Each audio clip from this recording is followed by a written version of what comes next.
Hey there, and welcome to the Caring Corner, the space where emotional wellness meets real life. I'm Michelle O'Neill, your host and resident emotional wellness coach, here to help you navigate life's transitions with wisdom, grace, and a touch of boldness. Whether you're balancing family, career, caregiving, or all the above, or simply trying to rediscover yourself, this is your place for deep insights, practical strategies, and occasional expert guests to inspire you to step outside your comfort zone. It's time to rewrite your story, starting with you. So let's dive in. You know that constant hum in the background, like a motor or a refrigerator or air conditioner?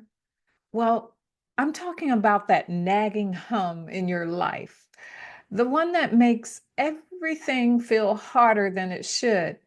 It always seems to just be there. It's that low level drain that you've gotten so used to that, well, you barely even notice it anymore. But listen, just because it's invisible doesn't mean it's not impacting you in big ways. Hey, and welcome back to the Caring Corner. I'm your host and resident emotional wellness coach, Michelle O'Neill, and your go to guide for rewriting the story of how you live, love, and care. And today we're diving into those hidden stressors. The ones that you've ignored or normalized or that you've convinced yourself that's just how life is, right? So, look, I need you to hear me. It doesn't have to stay that way. And this episode is about helping you see what's been quietly weighing you down and actually giving yourself permission to release it. Imagine what it would feel like to finally let go of what's draining you, to feel that weight actually lift, to be clearer and more in control, not just for a day, but every single day. Okay, let's dig in. So, I want to talk about the kind of stress that sneaks up on you. That kind that doesn't announce itself with sirens and lights flashing and all that hoopla, right? But instead, it whispers quietly in the background. Remember that hum? Until it becomes deafening, like ringing if you're in your ears, if you've ever experienced that. We all recognize the big stressors, those tight work deadlines and the unexpected health challenges that come up, or those major life shifts that happen, like having a baby, marriage, divorce, all those things, death.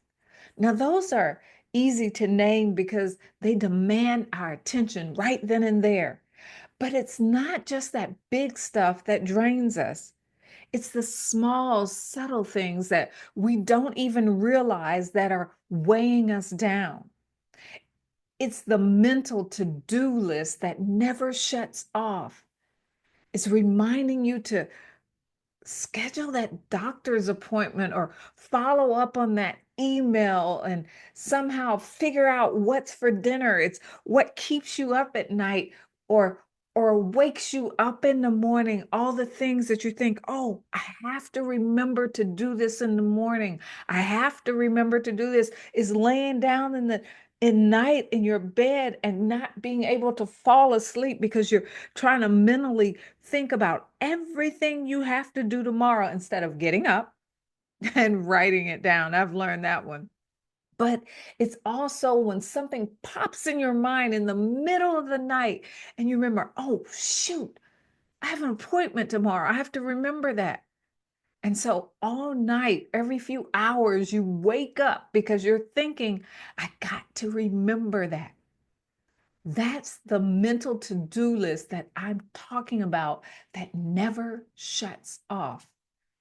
It's the social pressures from those around you to always be the dependable one, the one who says, yes, even when you're screaming to yourself, no, absolutely not inside. It's the emotional labor of constantly managing other people's feelings while stuffing your own down into the back burner. And let's not forget the quiet guilt or perfectionism that convinces you that, well, you're never quite doing enough. There's always more you can do. Look, I actually remember once when I was completely wiped out. I'm not saying it only happened once, but I'm talking about this one specific instance. And it wasn't from a crisis, but from the unrelenting accumulation of all the little things. I felt like, well, like a hamster on the hamster wheel, trying to do it all, be all, and keep everyone happy but me. And and to be honest, I can't say it wasn't one big event that actually broke me, but it was a combination of those tiny, invisible demands that I kept saying yes to without realizing what they were really costing me. And I felt like I was actually drowning and I I couldn't find a way to come up for air. Do you know how that feels? It's like someone has their hand over your head and they're just holding you under water, and all you want to do is catch a breath. So here's my question to you. Are you feeling that right now? What's the one thing, or what's one thing that you're holding on to right now? Not not because it serves you, but because you feel like you just have to. I really want you to take a moment and think about that. It's not always obvious, but it's there, quietly taking up space in your mind and draining your energy. Now, do you have it? Good. So now let's keep going, because recognizing these hidden stressors is the first step to releasing them. And I'm talking about letting them go. But hold on. First, I want to share with you why letting go feels so impossible sometimes. It's not because we actually love carrying unnecessary burdens. It's because our brains are wired to hold on to what's familiar. It's almost like having a routine. Our minds get locked into these patterns that we've become so accustomed to. And it's just something you're used to. Familiarity feels safe, even if it's draining. We tell ourselves things like, it's easier just to deal with it. Or I'll just keep the peace for right now because I can't take any more drama. I'll just do it. But every time we choose familiarity over freedom, we're paying a price. And there's also the emotional side of it, that catch 22, especially for those of us who are used to putting others first, and letting go can actually feel selfish. You might think, if I let go of this responsibility, who's going to take care of it? Or what will they think of me if I say no? I've always done it. I've always been there. They won't even know what to do or how to take care of it. And you know what? That took me a long time to learn. Holding on isn't helping them. In fact, it's enabling them. And it's just hurting you. It's hurting you mentally, physically, and emotionally. So let's do something a little different right now. I want you to close your eyes. If you can, if you're driving, please don't close your eyes when you're listening to this. But I want you to think about this. I want you to imagine one thing that you're holding on to that you don't need to hold on to anymore. Maybe it's a commitment that you regret saying yes to. Maybe it's the belief that you have to be perfect to be worthy or appreciated. Maybe it's some habit that no longer serves the person that you're striving to be, who you were meant to be, who you were meant to become. Picture what your life would actually feel like if you released that weight. Let it go. Imagine the mental space, the energy, the freedom that you get back. Feel that. Hold on to that. What could you do with that? Could you maybe spend more time with your family? What about start that project that you've been putting off? Or maybe just breathe a little easier at the end of the day. Listen, letting go isn't about abandoning responsibilities or the people you love. It's about making room for what truly matters for you and for them. And the first step is seeing that holding on isn't the solution that you've convinced yourself it is. So, what's one thing that you could let go of today? Even just the thought of it, what could that shift for you? So,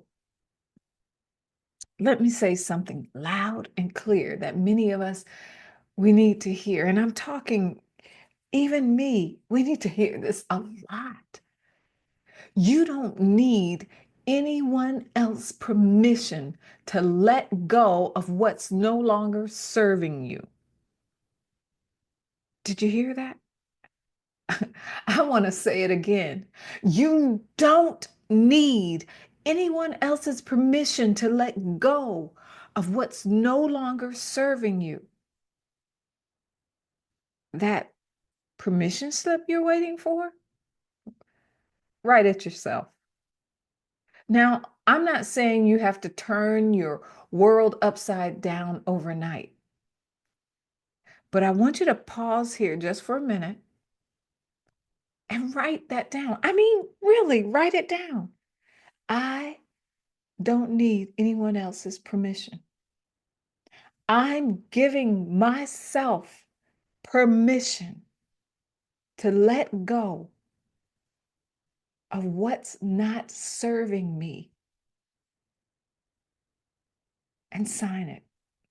Sign it with your name. Like I said, you don't have to turn your world upside down overnight. But taking small, deliberate steps can make a huge difference. Let me break it down into 3 simple moves right now that can shift your perspective and your energy. So, step 1, pause and name it. Start by identifying one thing that's draining you. Maybe it's some unnecessary obligation or a mindset that's holding you back, or even a habit that you know isn't serving you. Name it. Oh, did I tell you you need a pen and a pad when we get together? So I want you to name it. Write it down. So why? Why am I asking you to write this down? Because once it's out of your head and onto paper, it loses some of its power. It's no longer that invisible force pushing you. It's something that you can see and something that you can actually tackle now. Did you get that? And number two, step two, ask the hard question. This is where you actually get real with yourself. You ask, is this adding value to my life? Or is it just taking from it? And sometimes that answer stings a little because it forces us to face things that we've been avoiding. But asking this question, it brings clarity. And if you're really honest, it lets you see what's worth keeping and what's time to release, to let go. And the third step is make a small shift. But here's the key. You don't have to make this big, sweeping, dramatic change. Look, start small. Maybe it's setting one boundary this week, one that you've been putting off, maybe even afraid to enforce. Today is the day. This week is the week. Maybe it's saying, not today, to something that doesn't align with your priorities. No, not today. Mm-mm. Or maybe it's simply choosing to pause and take a deep breath before diving in. And the beauty of starting small is that success builds momentum. Each tiny shift makes the next one easier. It kind of reminds me of watching a child take their first step. The first few are hesitant. You maybe even fall down. But the next time when they get up and do it again, all of a sudden they start running for momentum, the body moving forward. Each tiny shift helps build that momentum for you. So here's your one micro action for the week. My challenge for you is to choose just one thing. Like I said, one thing to let go of this week. Something small, but meaningful. It could be skipping the extra obligation that you said yes to out of guilt. Or even saying, I need help, even though it feels uncomfortable. The goal isn't perfection, and we've all heard it. What is it? It's progress. Even one small step toward lightening your load can change how you feel, how you show up, how you move forward. You'd be amazed at how much lighter you feel when you start making space for what truly matters. Look, you really don't have to carry everything. Let's take it one step at a time. Start with just one thing, something small, something manageable, and let it go. Oh no, wait, stop. I hear Elsa in my head. Let it go, let it go.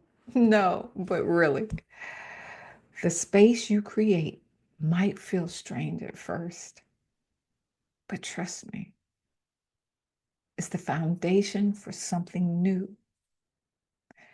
something better, and something that truly aligns with the life that you want to live. It's not about perfection or doing it all. It's about living, and every small shift matters. Now, look, if this episode resonated with you, let's keep that momentum going. And I encourage you to share it. But the thing is, I'm inviting you to join me for my free webinar, How to Stop Self-Induced Stress and Overwhelm. And in this session, we'll go deeper into uncovering the patterns and the pressures that keep you stuck, and more importantly, how to break free. And I encourage you to invite a friend, because when you do, you have someone there walking the journey with you. The link to sign up will actually be available starting Wednesday, January 29th. So just check the show notes for all the details. I'd love to see you there. I really would. You and your friend. Let's take this journey together. And until next time, keep choosing what matters most to you. And remember, you have everything it takes, everything you need to rewrite your story. Take care. Bye-bye. Well, that's it for this episode of The Caring Corner. Remember, every step you take, no matter how small, is shaping your season and writing your story. If today's conversation spoke to you, don't forget to subscribe and share it with someone who needs this message. And if you're ready to dive deeper into your next chapter, let's connect. You'll find all the details in the show notes. Until next time, keep rising, keep growing, and keep rewriting the narrative of your life. You've got this.